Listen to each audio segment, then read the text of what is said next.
Welcome back to all our viewers to the discussion on Budget 2022. We have with us here Srimati Pragya Sahay Saksena, Member, Legislation and Systems in the Central Board of Direct Taxes. Ma'am supervises and oversees the functioning of the Tax Policy and Legislation Division, which is the nodal office for the formulation of direct tax laws in the country. In the earlier episode, we had discussed the measures taken in the budget towards socio-economic welfare. And this episode is a slightly more rigorous one. We shall be looking at an important aspect of the budget that almost entirely went unnoticed. Several crucial proposals were made in Budget 2022 towards ensuring clarity, consistency, and the effective implementation and monitoring of the provisions pertaining to charitable trusts and institutions. So, ma'am, could you please broadly explain the changes that we are planning to get in by the proposals in Budget 2022 pertaining to charitable institutions and trusts? Yeah, first of all, namaskar to all the viewers and good afternoon to you. Yes, we have made an attempt, as you said, that we have made an attempt to streamline various provisions relating to charitable institutions to bring certainty in respect of certain issues where the taxability arises in their case, for effective monitoring of the provisions, and also to bring consistency in the two regimes. Today we have, under the Income Tax Act, a particular institution or trust or fund is eligible for Chapter 3 benefit, that is, that income is exempt if it is carrying out any charitable activity, and that has been defined under Section 2, Clause 15 of the Income Tax Act. For that, there are two regimes. One is contained in Section 10, Clause 23C, and another one is contained in Section 11 to 13 of the Income Tax Act. So, the two regimes, an attempt has been made to bring consistency in the two regimes, because the end goal is that they have to provide the charitable activity, and for doing that, certain regime has to be followed by them so that they can apply the income for the purposes of charity. That is the aim of the provisions. So, an attempt has been made to align the two and bring consistency under them. There and also been made an attempt to provide that where there is any specific provision which says that it will result in taxation of the income of the charitable trust or the institution or fund, either of the two regimes in which they fall. So, how that is going to be taxed, whether that income will be liable to tax on a gross basis or it will be liable to tax on net basis, that clarity has also been brought by the is also proposed to be brought by the Finance Bill 2022, and we have also proposed certain measures for bringing effective monitoring of these provisions. So, I will begin with the effective monitoring provisions. For that, today the law says that charitable institutions, trust or institution, I will be just referring to charitable institutions because there are large number of types of entities which are covered in the two regimes. So, just for clarity and for brevity, I will just use charitable institutions. If their turnover, their gross receipts exceed or the maximum amount which is not chargeable to tax, that means 2,50,000, they are required to get their accounts audited. So, when they are required to get their accounts audited, the underlying theme is that the books of account have to be maintained by them. But the law does not specifically provide what are the books of account which have to be maintained by them. Okay. So, it has been provided that they will maintain books of account and they will be prescribed by the Central Board of Direct Taxes, and the prescription will come after the enactment of the law. So, this is one thing where which has been brought on, which is proposed for making the things for effective monitoring of the institutions which are claiming as charitable institutions. And then second thing is that we have proposed that the commissioner or principal commissioner or commissioner of income tax can review these charitable institutions. Now, as you might be aware that from 2021, Finance Act 2021, and before that, through TOLA, the certain provisions were brought into the Income Tax Act which provide that a charitable institution will be given registration. One is provisional registration, that is if it is coming for the first time for 3 years, and then 5 years if it is it has been there on the it had the approval from a prior date. Now, once that approval has been given, there has to be a mechanism to see that these institutions are doing the activity for which they have been created, or for which they have taken the approval from the income tax department. So to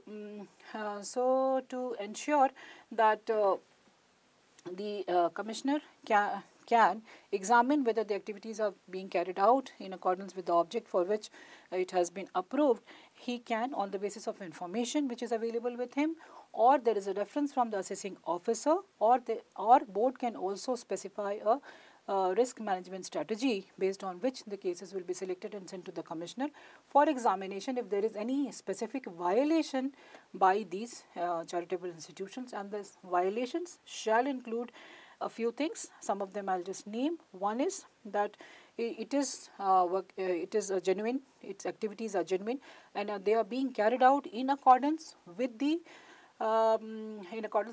conditions subject to which the approval was granted. Secondly, the application of the receipts is applied for the purpose of the trust for which it has been approved.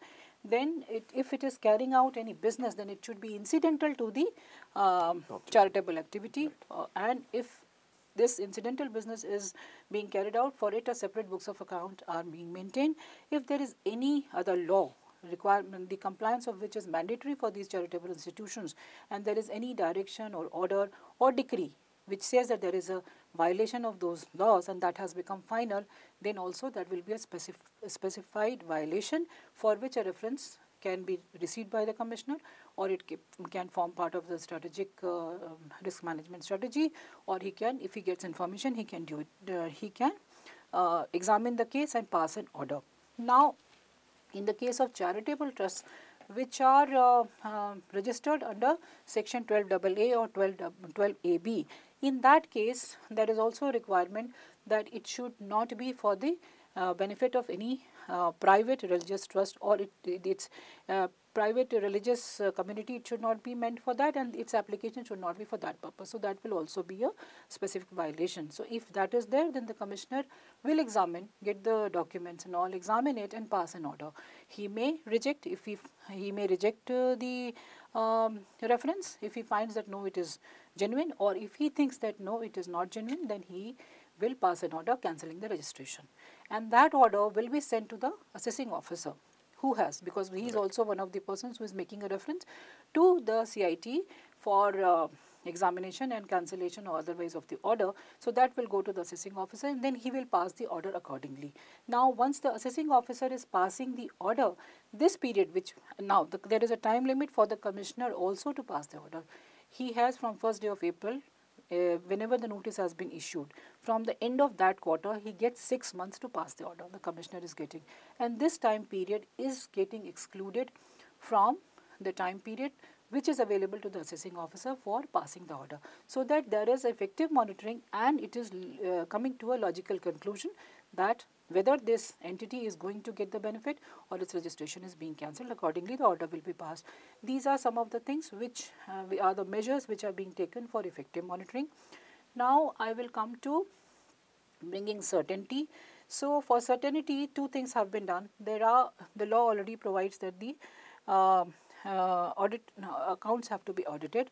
It also provides that the return has to be filed. In one regime, it provides that the return has to be filed by a particular date, by the due date, and so consistency has been brought in the other regime. And now it says that books of account, as I said, that they have to maintain books of account. So if books of account are not maintained, or audit has not been done, or the return has not been filed, and the existing law says that when we go to the definition of charitable activity, it says that you can provide relief to the poor, medical relief, education, yoga, protection of the monuments and all is charitable activity. In addition to that, it also says that any other object of general public utility. In the context of general public utility, the law further says that any commercial activity, if the receipt from commercial activity is exceeding 20%, then it will not be considered as a charitable activity. So these are the 4 things in respect of which it has been provided. It is proposed to provide that the income will be taxed, and the taxation will be done on net basis. Net basis means the entire receipts which you have got during the year, that will be taken into account. The revenue expenditure will be allowed. What will not be allowed has been specifically provided is that if you have some amount in your corpus at the end of the financial year or the previous year, prior to this previous year for which the assessment is being done, no application will be made from that. No application will be, no expenditure from loan will be allowed over here. Any capital asset which you have claimed as application earlier, on that no expenditure, no depreciation will be allowed. And if somebody, the receipts which have been received, somebody claims that I have made donation to others, so which is otherwise allowable, that will not be allowed as a deduction. And all this, on this net income, the tax will be computed as per the rate applicable to the AOPs. Now, it has also been clearly provided while we are doing this computation, the provisions of section 40 AIA, that is non-deduction of tax, and 40A3 and 3A, which is regarding payment above a certain limit. If it is made in cash, then those deductions will not be allowed. That will also be applicable. This is one regime. Second is, there are other conditions which are applicable to these trusts or institutions, which says that if there is payment to any specified person, that means the trustee, the settlor, the founder, or if it has been created by an HUF, then the member of the HUF or their relatives or any concern in which these people have substantial interest, any payment is going to them, then that is a violation. So, there the payments which are going to them, one, that. Second, the receipts, 85% has to be applied. If you are not able to apply, it has to be kept in a specified mode. If it is not kept in the specified mode, the amount to the extent it is not kept in the specified mode, that.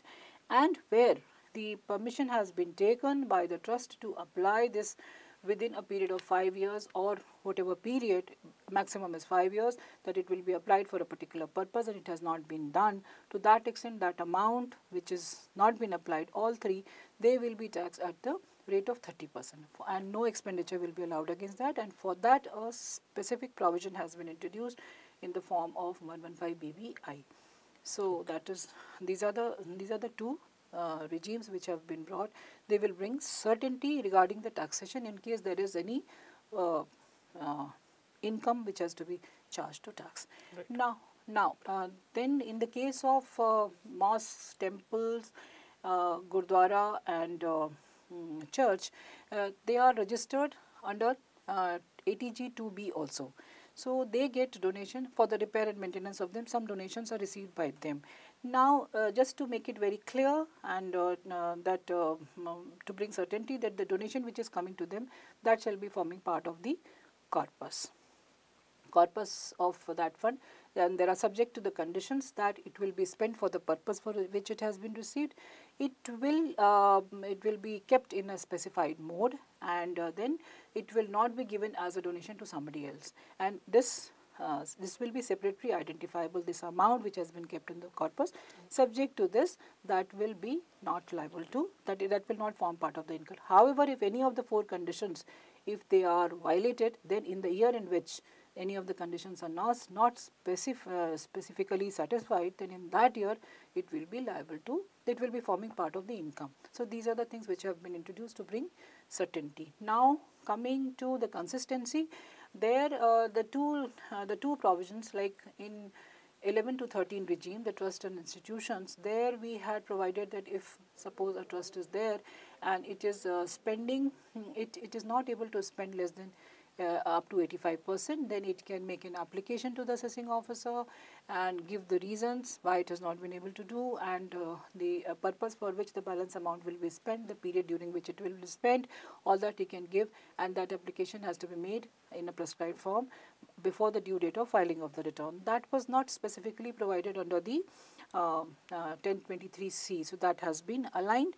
Now, second thing that the taxation also in the 1023C regime, it says that it can be applied up to the maximum of 5 years. That means it is taxable in the last year if it has not been applied. Whereas if we go to 11 to 13 regime, it says that it goes to the 6th year. So that has been aligned, and now it says that it will be taxed in the last year. Now there is a provision called 115 TD, which is chapter 12 EB. which has 3 sections, that is applicable. That says that if there is a dissolution of the trust, if it gets dissolution of the trust, that this regime is applicable only to trust and institutions which are registered as of now. They are that is applicable to only trust and institutions which are registered under 12A, AA or 12AB. There it says that if there is a dissolution and within a specified period, it does not transfer its assets to the another trust which has got exempt, which is registered for this purpose, or this trust gets merged with some other trust which is not a charitable trust, or there is a dissolution. Its registration is cancelled or something like that. So in that case, the accreted income will be liable to tax at the rate of 30%, and accreted income is to be computed by calculating the fair market value of the assets minus the liabilities. There is a mechanism given over there. This has been made applicable to the 1023C regime also. So these are the main things which have been done, and it is definitely going to bring certainty and consistency in the two provisions. Ma'am, so in addition to a lot of existing clauses earlier year, now we have brought a lot of new clauses to ensure consistency. So in addition to consistency and clarity, is there any other benefit that charitable institutions are getting from these new provisions? Yes, they will definitely get benefit, because today what is happening, as I said, because about the taxation aspect, like there are two types of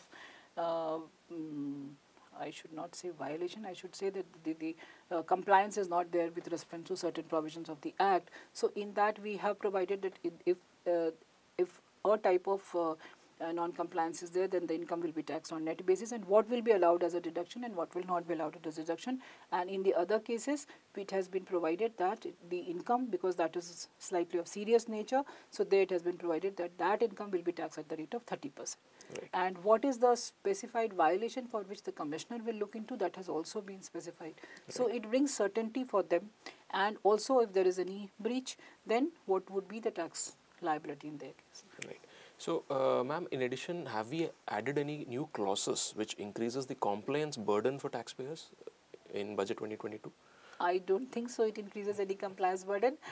We have provided that the books of account will be specified. I think that will bring more clarity. Right. What are the nature of books they have to, because today law says that they have to get their accounts audited. Right. So for that you need to have the books of account. So right. Now specific books will be prescribed, so there will not be any confusion. Rather, it will bring certainty to that extent. Okay, ma'am, and in case of a violation by any charitable institution, the list that you had just specified, what will then be the tax rate that is applicable for such charitable institutions in case of a violation? Okay, so as I said, that if the books of account are not maintained, if the audit has not been done, if it has not been, the return has not been filed within the time specified under section 139(1), that is the due date, or the receipts, if the object is any other object of general public utility and the receipts from trade, commerce, etc. is exceeding 20%. In these 4 cases, as I said, the total receipts of that year will be taken into account, and revenue expenditure will be allowed against it, and the taxation will be done on net basis as per the applicable rate to the AOPs. However, while specifying that it will be done on net basis, what will not be allowed has also been specifically provided.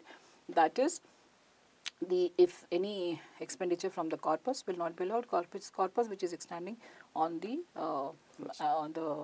last day of the financial year prior to this previous year, and any expenditure from loan will not be allowed. Any asset which has been claimed as application of income, acquisition of asset, on that depreciation will not be allowed, and any payment to any other institution or person as donation will not be allowed. So this has been provided, and in case there is any violation like specified mode, any amount has not been put in the specified mode, there is a payment to the specified persons, that is the trustee, founder, etc., as I said, and relatives and all of them, then in that case whatever amount has been paid to them, that will be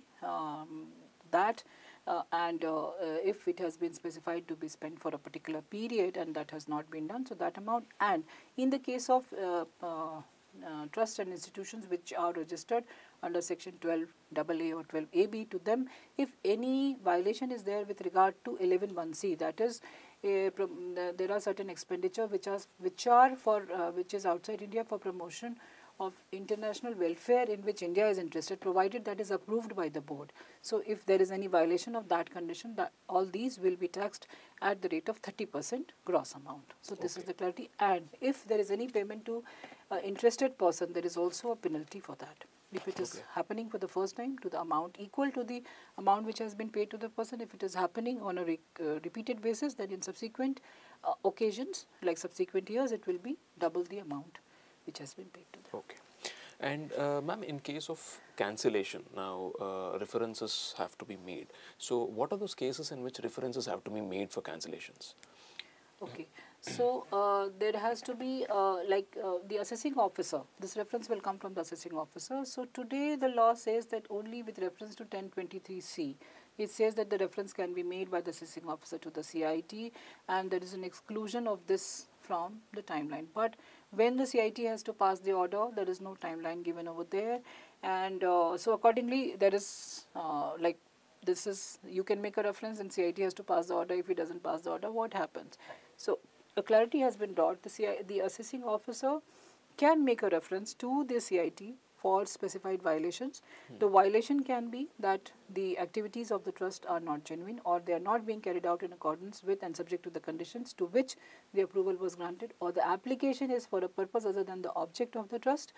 Then it also says that there is a business which is not incidental to the objects of the trust, or the separate books of account are not maintained for the business which is incidental to the trust, and there is any violation with respect to any other law to which this trust was required to comply with.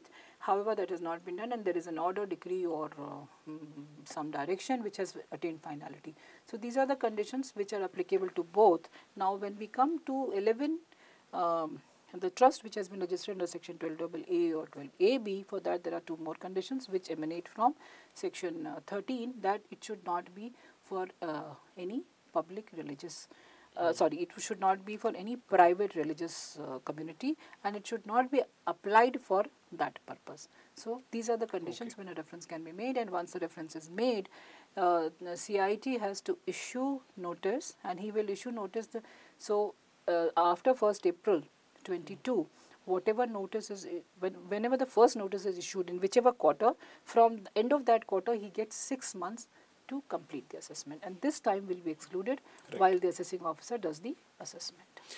Ma'am, so in cases where reference for cancellation of registration has been made under the existing provisions of 1023C, what would happen in those cases? There also we have, like, the references have been made and the orders have not come. So they will also be deemed to have been referred to the CIT as on the 1st day of April. The bill proposes, and once that is referred to, the timeline available will be applied to the CIT, and accordingly he will pass the order, and then assessing officer will pass the assessment order, bring everything to the logical conclusion. Okay. And ma'am, in respect of application of income, we had spoken about that in the first question. Would that be applicable, or will that be allowed only on payment basis subsequent to budget 2022? Yeah, see, it is like that only. We have for a charitable institution, it can maintain its books of account either on mercantile basis or on cash basis. Maintenance of books of account is one thing which is allowed to them, and application is another thing. So application has to be on actually spent. That has been the position, and that continues to be the position, and this position has been upheld by the honorable courts also. They have also held the same thing, including even, I think, Honorable Supreme Court has also held that position. So this has been further clarified. It has been once again repeated that it has to be applied on the actual basis, actually paid, irrespective of the method of accounting followed by you. Okay. Like, ma'am, could you explain a bit more on what you had stated in the first question in respect of maintenance of books? Could you clarify on now, is it that charitable institutions need to start maintaining books, or have we made it just more clear and it was required right from the beginning? Is it that we made it more clear, or is it that charitable institutions are only now required to maintain books of accounts? See, the law always said that if their gross receipts exceeds the maximum amount not chargeable to tax. That Right. means 2,50,000 rupees. If Right. it is exceeding that, they have to get their accounts audited. Right. So for getting your accounts audited, you need to have books of account. What Right. will an auditor audit if you do not have the books of account? However, the law did not spell out clearly what are the books of account which have to be maintained. So that is Right. being clearly provided that these are the books which will be prescribed, and the taxpayer has to maintain those books. So this will bring certainty about the nature of books of account. So it is neither causing any, it is not causing any additional burden, nor it is giving a new mandate. It is only Right. making it certain that these are the books of accounts which have to be maintained. Yeah. Thank you so much, ma'am. So with that, we come to an end on this session on charitable institutions and trusts. And with this, we also come to the end of the series. The series gave us a brief overview of the most important amendments and reform measures that have been proposed in Budget 2022. We hope the Aikar Parivar, our taxpayers, tax professionals, and all our stakeholders who have joined us in this discussion benefit from the insights provided. Do watch and follow our social media handles on Twitter, Facebook, Instagram, and LinkedIn to keep getting more information in respect of direct taxes. Until the next time from Samvaad, thank you and Jai Hind.